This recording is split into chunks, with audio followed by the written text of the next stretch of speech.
السلام علیکم۔ محبت کس انسان سے اور کیوں ہوتی ہے؟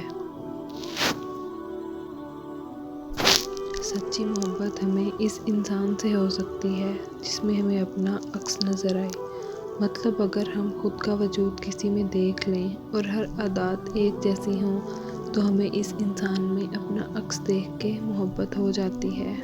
اور محبت کا مطلب صرف پانا نہیں ہے بلکہ اس لیے بھی ہو جاتی ہے کیونکہ کئی بار اللہ پاک ہمیں اس انسان کے ذریعے آزماتا ہے، جس میں انسان کا صبر اور برداشت دیکھتا ہے کہ اس انسان کو مجھ پر کتنا یقین ہے۔